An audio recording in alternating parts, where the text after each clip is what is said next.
Good morning, everyone. Welcome to the International Commission for Human Rights and Religious Freedom. Today is Thursday, July 10th. It is 6 a.m. around in the morning in United States and around 3:30 p.m. in India. As you know, we focus on human rights violations all over the world, and we provide the voice to the voiceless. We are very pleased to have this conversation with Mr. Vivek Agnihotri. Our guest today does not require any introduction. He is an eminent actor, producer, director, and an intellectual. And we have seen his renewed interest in human rights issues over at least like last 5 to 7 years, with a number of productions coming, starting with the Kashmir Files, then Tashkent Files, and now he is coming with his latest production called the Bengal Files, which initially came as the Delhi Files Bengal chapter. We are going to discuss with him his passion for speaking the truth and bringing to light using his creative talent. So welcome to our platform, Mr. Agnihotri. We are pleased to have you here. Thank you, Dr. Saab. Thank you very much. And I just wanted to tell you I have deep respect for you, the kind of work you are doing uh, globally, internationally. And so I'm sorry there's a little less light here because I am in the studio uh, mixing my film, finalizing the film. So, so this journey basically started with the Kashmiri Pandit community. I, like everybody else, lived my life in India without knowing how we were denied of human rights for 1,000 years, how we were persecuted for 1,000 years. And once I realized that we are the most persecuted community in the entire world, in the history of humanity, there is no other community which has been persecuted or enslaved for 1,000 years.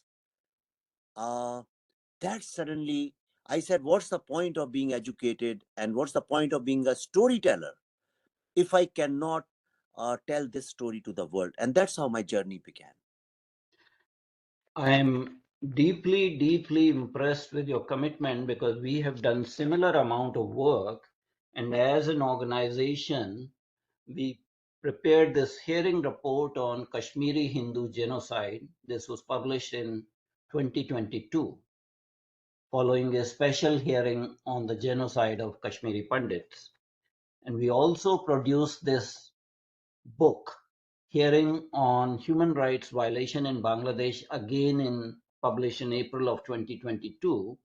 So we are deeply focused in that part of the world about atrocities committed, freedom of religion issues, as well as human rights violations. So I would have a question for you. The Direct Action Day in Noakhali, that was in 1946. Would you label that as a genocide? See, genocide has changed many definitions, but what is a genocide? When a section of people or a community or some powerful people, anybody who has some power of weapons and armed people, when they decide to wipe out an entire community from anywhere, that is genocide. Now, what happened? This world has faced violent history for 5,000 years since the human being was born. We have seen violence. There is some war going on, and the West has this unique style of creating hierarchy everywhere, hierarchy of violence, hierarchy of pain, hierarchy of everything. So they created hierarchy and they use the word genocide in case of the Holocaust. Okay. But if you look at the Direct Action Day, which you will see in my film, The Bengal Files, here is one political party, Muslim League, headed by Muhammad Ali Jinnah. And he orders that in next 2 days wipe out all the Hindus in Calcutta, right? Like exactly like Hitler said, wipe out all the Jews. He said, wipe out all the Hindus. And this was at a time. This was at a time when Britishers had big boards in Calcutta saying, dogs and Indians not allowed. At that time, he orders in a gathering of 1 million people, or sorry, 100,000 people, and he says now there will be only destroyed civilization of Hindus, because now there will be only Allah's rule. This was his speech. Now, in the name of Allah, when within 4 days, 40,000 people were butchered, they were killed. The streets of, when you'll see my film, so much is going to be revealed. People, I don't know, people with weak heart should not see this film. They should see it with somebody strong. You will see that streets after streets were full of Hindu skeletons. And these pictures are not taken by any Indian. These pictures are taken by the New York Times photographers, taken by a lady photojournalist called Margaret. They were printed in Time Life magazine, which is the most credible magazine for photography, news journalism, photojournalism in US. And there are vultures sitting over their head, hundreds of them, eating flesh of Hindu bodies. Now, in such a short time, in almost 48 hours, because he said for 48 hours, police are not going to act, all out of 24 police stations, in 22, all Hindu inspectors were shifted, transferred, and they were replaced by Muslim inspectors. Suhrawardy announced that for next 2 days, police is not going to act. He sat in the police headquarters and he supervised himself. Police vans were helping the people who were on the rampage and killing people. If this is not genocide, then what is genocide? One more thing I would like to add to this. But then, for the first time in the history, under the leadership of Gopal Patha, Gopal Mukhopadhyay, he united Hindus. He said Marwadis will give money, Yadavs will use their sticks, Sikhs will use their kripans, and like that he united everybody and they retaliated, and therefore that genocide mission was stopped. But then they used Noakhali as a laboratory, as the ultimate laboratory of this genocide. In Noakhali, they wiped out the entire Hindu population, entire. They killed everybody, to the extent that New York Times has quoted the front page headline of Mahatma Gandhi. Gandhi said, Hindus, leave Noakhali or die. Tell me, if this is not genocide, what else is genocide? So I have with me the definition of genocide by Convention on Prevention and Punishment of the Crime of Genocide, Article 2 states.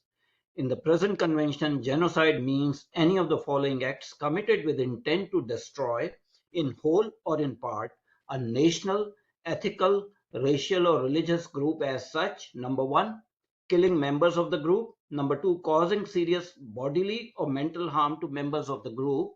Number three, deliberating, inflicting on the group conditions of life circulated to bring about its physical destruction in whole or in part. Number four, imposing measures intended to prevent births within the group. And number five, forcibly transferring children of the group to another group. That's the legal definition of genocide accepted by UN. So what you are describing to me is clear-cut case of genocide that world has silently witnessed Yes, with doctor. wide shut eyes. With wide shut eyes. Yes, doctor. One thing they have not, I don't know if they have mentioned in 10 points, converting people forcibly. Converting people to another religion forcibly, and raping women to increase the population of their own community with the intent. So these points are not. And the third point, which is not covered in the UN definition, I've read this definition many times when I was doing Kashmir Files, but then I realized it's a very Western way of looking at things. One more thing they have not done, not just the destruction of human beings, but the destruction of all their architecture, their literature, their art, their culture, means destruction of a chapter of a civilization which has evolved over thousands of years. Now, that plus human tragedy, I think it's more than a genocide, but I would rather call it a genocide. Therefore, I call it Hindu genocide. I was the first person to start calling it Hindu genocide. So what we are seeing is actually, especially in the area of what is currently Bangladesh, or including the Indian state of West Bengal, an ongoing pattern of what we call ethnic cleansing. But the events that happened in Noakhali in 1946 clearly follow the UN definition of genocide. There's a little bit of distinction between ethnic cleansing and genocide. So right now what we are witnessing is ongoing ethnic cleansing, which probably never stopped after 1946, but was increased multifold around 1970-1971. And True. as you mentioned that Hindu women were being raped and sexual atrocities were committed, they were committed by Pakistani army in a systematic manner with their local cohorts, the Jamaat-e-Islami in 1971 when millions of Hindu women were raped. And again, there's no accountability for that act. True, absolutely. And not only that, when the partition was announced, at that time, Muslim League announced that this partition is an unfinished project.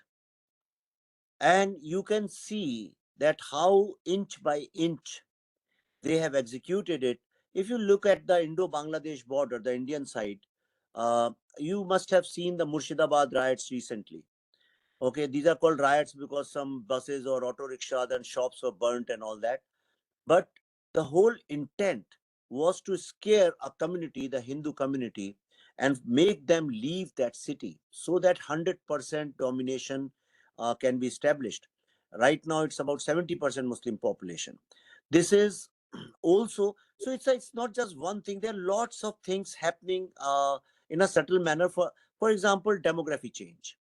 Okay, demography change. Uh, is see natural demography change is quite possible, but it's by design as a strategy. A demography change, what happened in Kashmir, then scaring people by raping girls. If you see in Bengal, you must have seen that during election time and all, the rape becomes very, very common. And this is the reason that most of the Bengalis are sending their young children and their daughters out of the state. Same thing happened in Kashmir. Kashmiri people started sending their children outside of Srinagar and Kashmir Valley. They were sent to Jammu. Same thing is happening in in Bengal, Indian side of Bengal. So my fear is now the Bangladesh, which had some connect with the Bengali culture, the Hindu culture, some connect to an extent, now is a full-fledged Islamic state.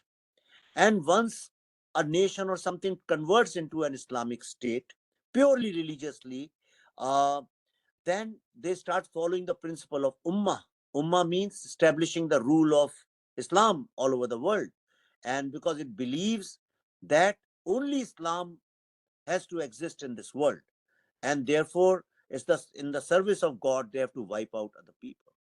Now, the radicalized people sitting on Indo-Indian border and a state support which is given in West Bengal by the government of the day to these people, I think we are going through a very, very delicate, very, very serious issue in Bengal. That's why I say Bengal is the new Kashmir.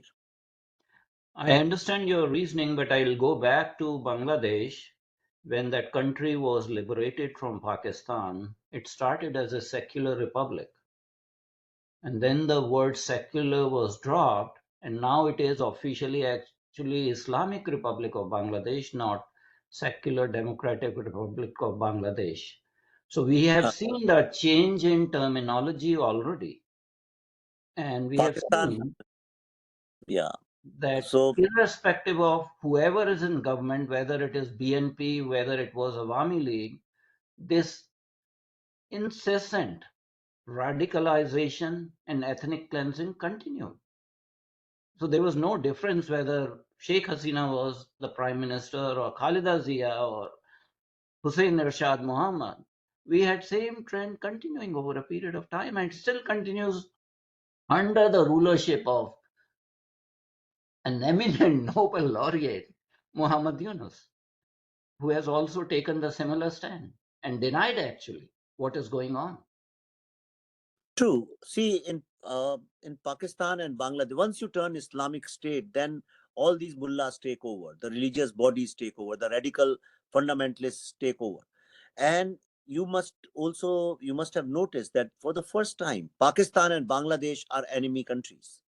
Okay, like the relationship between India and Pakistan, same thing used to exist between Pakistan and Bangladesh, but recently, after Operation Sindoor, both of them have conducted one of the biggest joint military operation. They are conducting meeting, China, Bangladesh, and Pakistan. Highest powered delegation of China and Pakistan went to Bangladesh. They conducted meetings under on the invitation of Yunus Muhammad Saab. But this is my fear. On one side, we have a radicalized Islamic state called Pakistan. On the other side, we have a radicalized Islamic state, Bangladesh. And then China is trying to manage both of them to use their clout. Um, in that case, Bengal definitely has a major internal security issues. And that is because that their state government empowers all those people who help in demographic change and create vote banks for them. So I am very, very concerned about uh, the West Bengal situation in India, and this film is made with the intent to make people aware, especially the younger people. And I would request everybody in US, we are coming for 10 grand premieres of this film. For the first time, Americans are going to see Indian Americans are going to see this film in US before the Indian or the world population sees it. I want you to encourage young people, young children to see this film. Then they will understand that what their parents, their grandparents, and grandparents have gone through, what Hindus as a community have gone through. And then they will understand, like a Jew child understands very well what Jew community has gone through. The whole world has empathy for Jew community because they always showed their genocide, their Holocaust with utmost truth. But we, especially the mainstream media like our news media, our historians, intellectuals, and especially the Bollywood, never ever touch these subjects. I wish there were 1,000 films on this subject. So I have taken this challenge, but this is not an easy challenge, Dr. Saab. It risks your life. Uh, it's very difficult to survive making these kind of films, but I am doing it in the name of Ma Kali, Ma Saraswati. I said I have to do it. This is my dharma, and I'll keep doing these films wherever any kind of atrocity or persecution or genocide takes place on any Hindu. I will make a film on it. So let me bring some statistics, very stark statistics. In 1947, the so-called East Pakistan or the current Bangladesh had 24% Hindu population. That proportion today is only 7%. There are 50 million missing Hindus in current population of Bangladesh. And if these trends continue, and these are the trends of ethnic cleansing, by 2050 there will not be any Hindus left in Bangladesh. Do you agree with this projection? Oh yeah, 100%. There's no doubt about it. Why Bangladesh? Look at Bengal, our own state. Their entire Indo-Bangladesh border, even in Assam, slowly you are seeing that Hindus. There's 70% Muslim population in Murshidabad. In that entire area, it's like most of the places were staunch Hindu Vedanta places, spiritual places.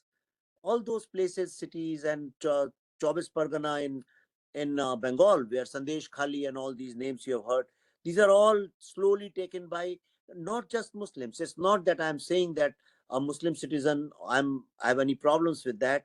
I really work with everybody. I believe in total diversity, but the problem is radicalized Gunda elements, people who have the intent to wipe out, who think Hindus are their enemies and they should be annihilated.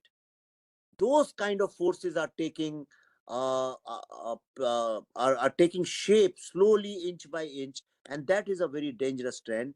And that is why I made the Bengal Files, to make the world aware about it.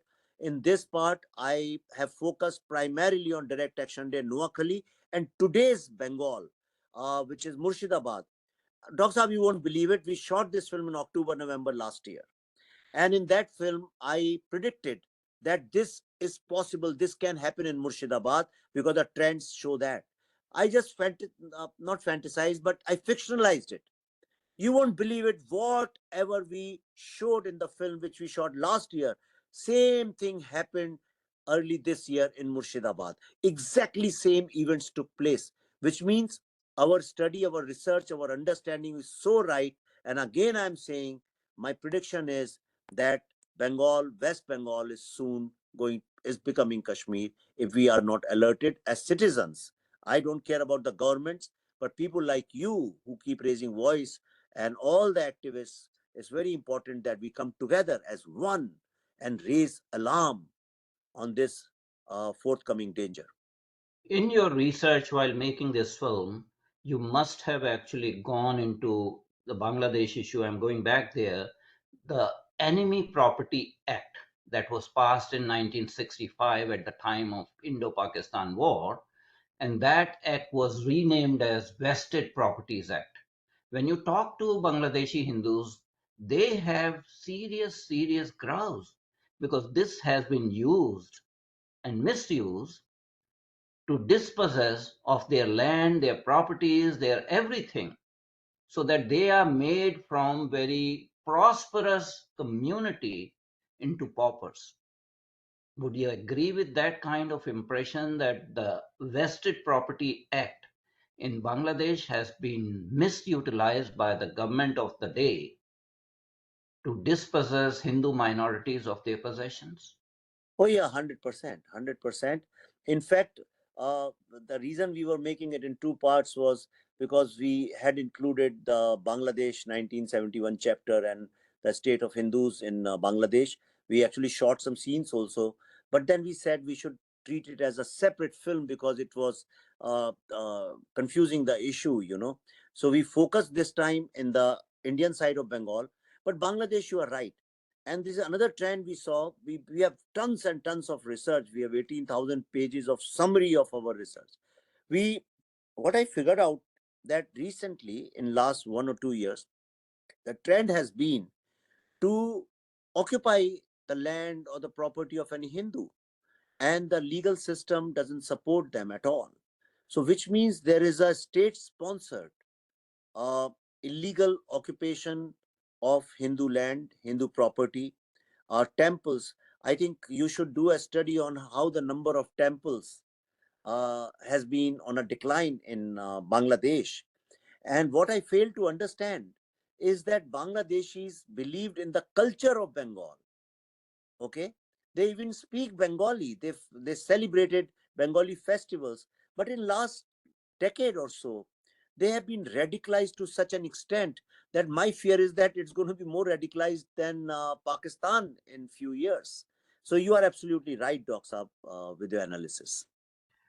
Uh, Muhammad Yunus has made very oblique statements about taking over the Seven Sisters. And people from OIC countries, especially somebody who is no longer alive, Colonel Muhammad Gaddafi, had Yeah. talked about Bangladesh taking over by demographic invasion entire northeastern part of India. And you are seeing actually subtle trends, what is happening by infiltration into West Bengal and Assam. Do you have any comments on that process? Um. See, I'll tell you what's happening in Bangladesh. I just want to comment at an appropriate time. Right now, I don't want to say anything against Muhammad Yunus or anybody because there are already so many FIRs have been filed against me because my film is coming. So in Bengal, West Bengal, lots of FIRs have been issued against me. And in Bangladesh, some vested interests are also threatening me all the time. For me, the biggest purpose, objective, biggest mission, dharma right now is I want to ensure this film reaches everybody, not just Hindus, but the global community, everybody. And I don't want to comment on these delicate political things because I know what they are going to do with me. They don't want this film to come out, and therefore they want to stop my this thing. But at an appropriate time, let the film release. I think we will do one more podcast like this, and then I'll speak very, very freely with documentary evidences and in front of you. Well, we applaud you, Mr. Agnihotri, for the bravery you have shown and the risks you have taken, not only just financial risks, but also personal risks in making films that are themed on human rights, religious freedom, sexual atrocities on women. My hope is that Bengal File will join the list of internationally acclaimed films like Schindler's List, Hotel Rwanda, The Killing Fields, etc. So we applaud you for work, and we applaud you for your fearlessness by which you raise these issues. It has been a pleasure talking to you, and hopefully we will continue this dialogue and conversation in future as well. Thank you very much indeed. It was a pleasure to talk to you, sir.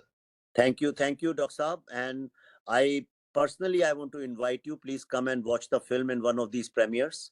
And I need a favor from you. And it's not a big favor. I want, because you are a very, very inspiring figure, and I have deep respect for you. I want you to inspire Indian families and their young kids, young, I mean teenager kids, 16, 17 plus. I want them to come and see the film. So if you can inspire whoever you can, so come and see the film. I promise you, after seeing the film, their view about India, about Hindus, and about our civilization definitely will change. And that's my objective, to ignite this fire like you have, amongst the younger generation. If you can do that for me, I promise you, Ma Saraswati will bless you all the times. Thank you very much indeed, Mr. Agnihotri. It was a pleasure talking to you. Although the topic is not very pleasurable, but your Yeah. views are very clear, very crystal clear, coherent and cogent. And we will continue with our mission of, spreading the concern about human rights, persecution, a lack of religious freedom worldwide, because we focus internationally. So we would like this message to go across all the communities, including Western civilization and Western nations. Thank you very much. Thank you, Doctor. Thank you. Thank you very Namaskar. much. Thank you.